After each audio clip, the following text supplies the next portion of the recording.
So prioritizing also means taking a look at what you're having to do in your business or your life every day that you'd rather not be doing or you shouldn't be doing, and it's not in your genius zone, so it's pulling away from what you're really, really good at. And it's such a powerful exercise.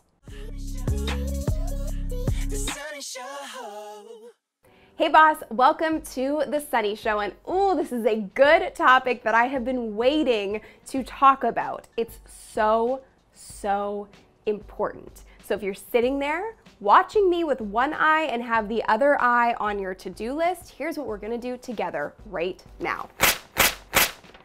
No more to-do lists. Because it's not about having a list of need-to-dos all day long. That's just straight up distracting. So today we're gonna talk about how to plan your day to be the most productive, present, and pleasant to yourself. Because often we're focused on all the activities instead of the actual outcome and what you really, really want in every aspect of your life. So we're gonna replace your to-dos with your purpose. And I've actually created a me first day planner to plan your days around what you actually want in your life and in your business. You can grab it below this video at the link, and I'll give you more details on it at the end of the video. Because, and you might want to screenshot this so you can share it on social, if you're not taking care of yourself, you can't take care of anything else.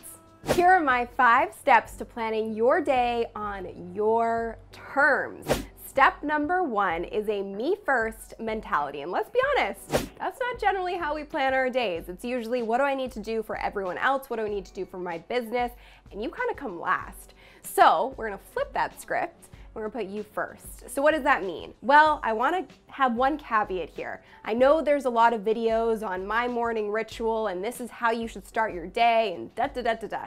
I'm not gonna do that. Because what I've come to realize is there's no one size fits all. What you need to do is find what works for you. What gets you excited to get out of bed in the morning? So some ideas, perhaps, that could work for you that have worked really well for me is I have a list of my biggest desires and outcomes that I want in the next 6 months to a year. Personally, professionally, in my relationships, whatever it may be, I have these overarching outcomes that are super specific, and I read them every morning when I wake up, and that gets me motivated for my greater purpose to get out of bed and get moving. Another thing that works really well for me is I don't touch technology first thing in the morning. Instead, I do something for myself, which means for me, I like to go for a run or go to the gym and do something to get moving. Now for other people, that might mean getting up and meditating right away. It might mean getting up and just putting a smile on your face or doing some deep breathing.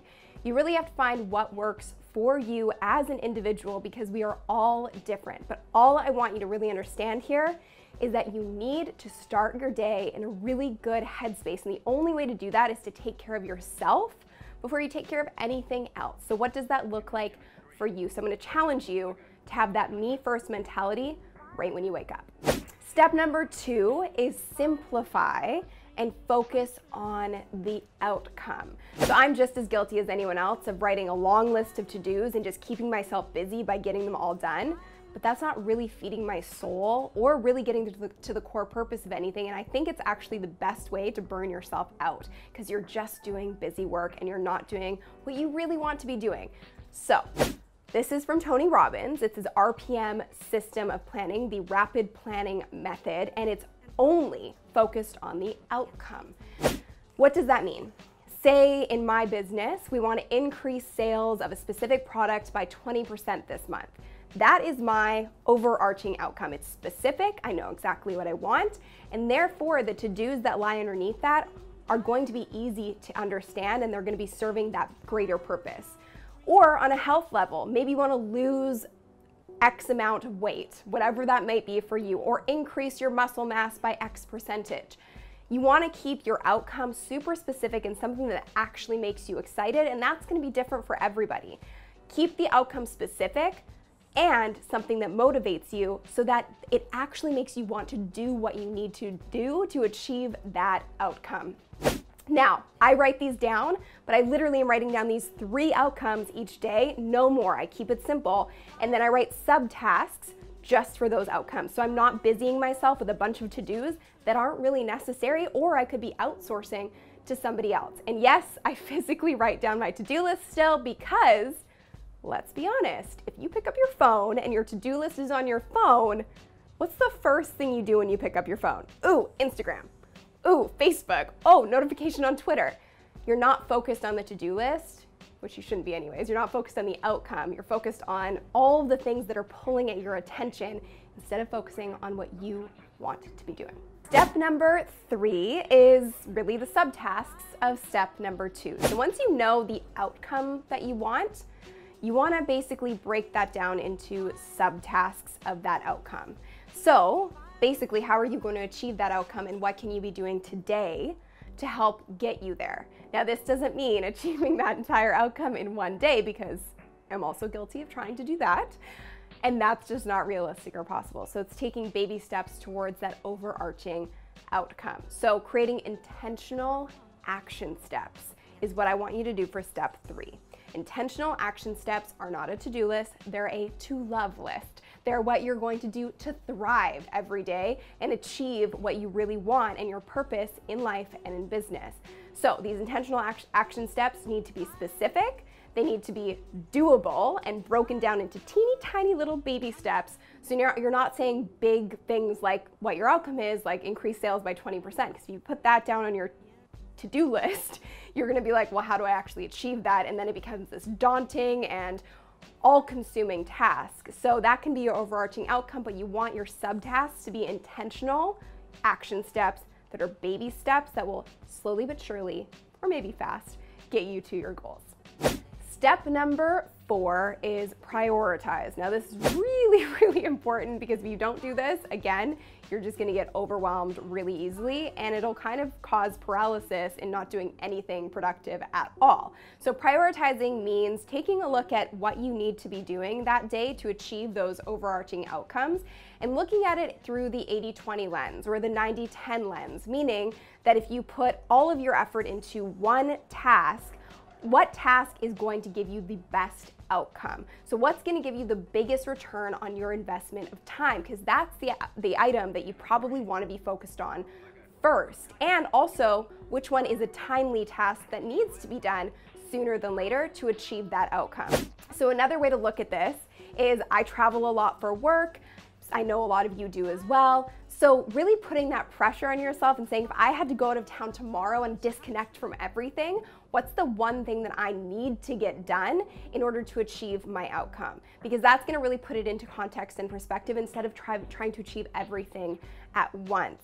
Now, another thing about prioritizing in the day and age that we live in is social media. I recently did a post on the fact that I went off of social media for 2 weeks and it was one of the best things that I ever did. I love it, it's part of my job, it's part of my business, but it needs to be done with intent and it can't be all consuming throughout your day, because we are pulled by enough things throughout the day to take our attention away from ourselves and what we really want. Social media needs to be done with your control. So what I like to try and do, and something that I've been implementing, is turning off all notifications. I have no notifications from Twitter, Instagram, Facebook, anything. I only see what I see when I open the app, because if I wake up in the morning or check my phone at lunchtime and I have a bajillion notifications on my phone, what's the first reaction? Stress, anxiety, feeling like I need to be doing something. That takes me away from my desired outcomes. So when it comes to social media, do what makes sense for you so it's not pulling your attention away and you're doing it on your terms. So what I also have started doing is blocking times throughout the day where I will intentionally go on each platform to engage and post. And it's sometimes in 15-minute windows or 30-minute blocks, and that's it. And finally, the last part of prioritizing is something that I do for myself and then I've had my team do as well, so we can better optimize all of our roles. And that's creating a graph with 4 categories. And you populate each of those with the tasks in your business that fit into each one. And listen, you might not be able to outsource some of those tasks right at this moment, but it helps it get it out of your head and it actually starts manifesting what you want to be outsourcing and eventually will be able to hire for, whether it's an intern or a full-time employee. So prioritizing also means taking a look at what you're having to do in your business or your life every day that you'd rather not be doing or you shouldn't be doing, and it's not in your genius zone, so it's pulling away from what you're really, really good at. And it's such a powerful exercise. Plus, it's included in your Me First day planner, which the link to grab yours is below this video. Finally, step number 5 is make it real and find your flow times. Again, you've probably heard people say the best time to do your hardest task is in the morning, or the best time to do your hardest task is in the afternoon. It's up to you. You really have to find what works for you and what your flow time is. For me, I get my best work done, weirdly, later at night. I tried to force myself to do it in the morning, but it just doesn't work. And that ebbs and flows too. Sometimes I'll go through a period of time where it's better for me to do my hardest task in the morning, but you really have to find what works for you. The other piece of this is actually blocking off and color coding different aspects of your life that you're trying to prioritize to reach those overarching outcomes. So in my calendar, I actually block off personal engagements like hanging out with friends or going on a date night with my boyfriend or needing to go to the doctor, whatever it may be. That's color coded in pink. And then my work list, which is going towards those outcomes in work, are in blue. And I actually block off time. It's not for meetings, it's just for me to focus on specific tasks. So I'm blocking everything else out and I can actually get it done. So color code and block out your calendar for you and what you want to be doing in every aspect of your life. I also put in my fitness workouts in the morning and time to meal prep throughout the week. So making sure that you actually have the time blocked off visually in your calendar.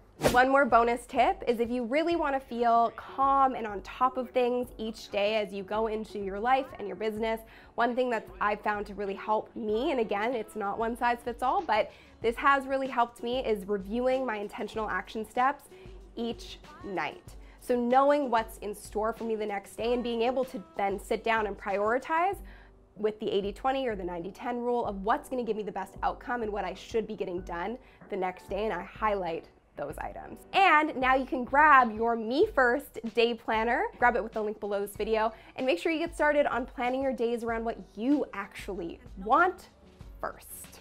I know, novel ideal, right? Thank you guys so much for watching. If you like this video, hit the like button below, share it with your friends, and be sure to subscribe. I'll see you in the next one. Have you been thinking about using YouTube to grow your business, but you're not sure where to start and you're scared of wasting time on the wrong steps? Let me be your guide and I'll show you the right steps to ranking on page 1 for more views, subscribers, and leads for your business.